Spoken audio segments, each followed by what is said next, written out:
In the annals of American history, few presidents have been as despised, as abandoned, as utterly alone as John Tyler, a man who ascended to the highest office in the land, not by the will of the people, but by the cruel hand of fate. And yet, by the time he left the White House, he was a pariah, betrayed by his party, mocked by the press, and even threatened with impeachment. How did a sitting president of the United States become so hated? What dark forces conspired to seal his political doom? This is the story of John Tyler's downfall. It began with a knock at the door, one that would change everything. On April 4th, 1841, John Tyler, the Vice President of the United States, was roused from his sleep with earth-shattering news. President William Henry Harrison was dead, just 31 days into his term, the shortest presidency in American history. And now, the weight of a divided nation fell onto the shoulders of a man few had ever truly wanted in power. Tyler was no political heavyweight. He had been chosen as Harrison's running mate almost as an afterthought, a sub to the southern states. The Whig Party, which had swept into power, saw him as little more than a placeholder. But Tyler had other ideas. He refused to be a puppet, and that was his first mistake. The clash was coming, and when it did, it would tear apart a presidency and a nation. John Tyler was about to make a decision that would send shockwaves through Washington.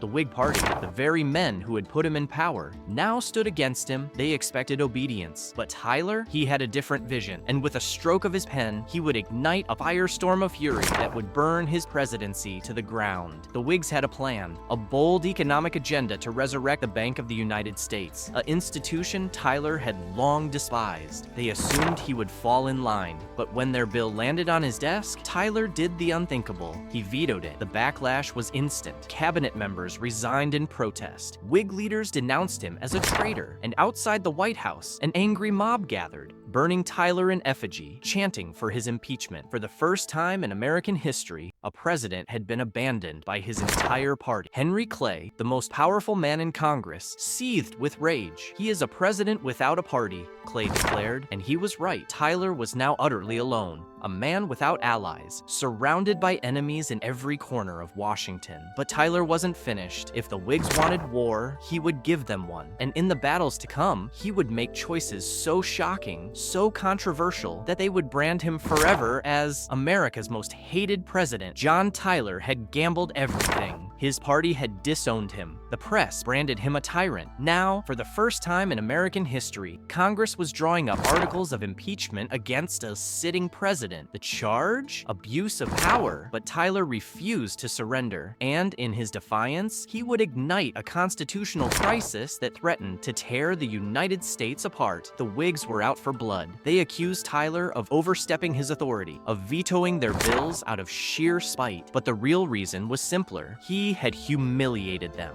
And in politics, humiliation demands vengeance. He is a president in name only, a man without honor, without principle, a traitor to his own oath. Tyler knew the storm was coming, but what his enemies didn't understand was this. He had spent his entire life fighting. As a young senator, he had defied Andrew Jackson himself. Now, with the full might of Congress arrayed against him, he would do what he did best, stand his ground. And then, crisis struck. In Rhode Island, an armed rebellion erupted, with insurgents demanding a new state constitution. The governor pleaded for federal troops. Tyler faced an impossible choice: send in the military and be accused of dictatorship, or do nothing and let anarchy reign. He chose to act. The rebellion was crushed, but the backlash was swift. His enemies now had fresh ammunition. "See," they cried, "Tyler is a king in disguise." The impeachment vote loomed. The nation held its breath, and John Tyler stood alone, one man against the fury of a betrayed government. Would he become the first American president removed from office? Or would he find a way to survive? By 1843, the White House had become a gilded prison. The laughter of state dinners had faded. The halls, once buzzing with advisors, now echoed with silence. John Tyler was still president, but no one listened. No one obeyed. Congress ignored his vetoes, overrode his decisions, and left his letters unanswered. He had become a ghost in his own administration. The Whigs had expelled him. The Democrats Democrats despised him. Even his own cabinet, every last member, had resigned in protest. And yet, Tyler wasn't finished. If history would remember him as a villain, he would at least secure one final, desperate victory. In the dark, Tyler turned to the only men who would still take his calls, the Southern radicals. Men like John C. Calhoun, who saw in Tyler a broken president they could manipulate. Together, they hatched a plan, one that would change America forever. Texas, a vast, independent republic, desperate to join the Union. Previous presidents had refused, fearing war with Mexico. But Tyler, he saw his last chance for glory. In his final days in office, against all advice, he pushed through a treaty to annex Texas, knowing full well it would ignite a firestorm. The North erupted. Abolitionists accused Tyler of expanding slavery's reach. Whigs called it a corrupt bargain to salvage his legacy. Even his successor, James K. Polk, was furious. Tyler had forced his hand, making war with Mexico all but certain. On his last morning as president, no one came to say goodbye. No fanfare,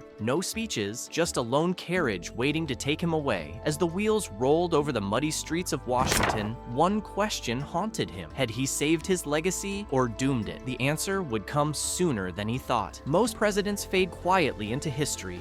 Not John Tyler. 17 years after leaving the White House, the man once called his Accidency would make one final unthinkable choice. A choice that would brand him forever as the only U.S. president to betray his country. As the United States tore itself apart, Tyler didn't just support the South. He led the charge. Elected to the Confederate Congress, he became the face of rebellion. A former president now working to destroy the very nation he once swore to protect. In Washington, they erased him. His name was stricken from records, his portraits removed. The man who had once commanded the respect of the office was now, officially, an enemy of the state. And then, fate's cruelest twist. In January 1862, just as the Civil War reached its bloodiest hour, Tyler collapsed at a Richmond hotel. The doctors came too late. The man who had cheated impeachment, defied his party, and reshaped the map of America died not as a president, but as a fugitive. No bells tolled in Washington, no flags flew at half-mast. Abraham Lincoln, locked in a war to preserve the Union Tyler had abandoned, refused him even the dignity of an official mourning. And so John Tyler's story ends, not with glory, not with redemption, but in the cold silence of a divided nation, a president without a country, a leader without a legacy, the man America chose to forget. Every nation has its ghosts, shadows we'd rather forget, and in America's attic, one portrait still gathers dust, the face of a man who challenged democracy itself. 160 years after his death, why does John Tyler still haunt us? We've tried to erase him, reduced his presidency to trivia questions, laughed at how his own party called him the president without a party. But the uncomfortable truth, John Tyler never went away, because the forces that created him never left American soil. Tyler's nightmare was always about power. Who controls it? Who abuses it? When he seized the presidency after Harrison's death, he set a precedent we still debate today. When he was nearly impeached for standing his ground, he wrote the playbook for every constitutional showdown that followed. The Whigs called him his Accidency. Today we'd call him disruptive, a president who governed without Congress, who vetoed his own party's agenda. Sound familiar? He wasn't some misunderstood genius. He was the worst kind of politician, arrogant, inflexible, putting his ego above the country. Or was he the only president brave enough to stand alone against the mob? The man who proved one person could resist an entire political machine? This is why we can't quit John Tyler, because he's not just history, he's a warning about what happens when institutions fail, when compromise dies, when ambition outweighs unity. The Whigs collapsed after opposing him. The Union nearly died because of choices he helped set in motion. We remember Washington for what he built, Lincoln for what he saved, and Tyler, we remember him for all the lines he crossed. Not because he was uniquely evil, but because he proved how fragile this experiment really is. The presidency survived him. The question his ghost still asks is, will it always? Want more forgotten history that still shapes our world? Join us next time on The Past Unfolded as we uncover another buried chapter. Until then, keep questioning.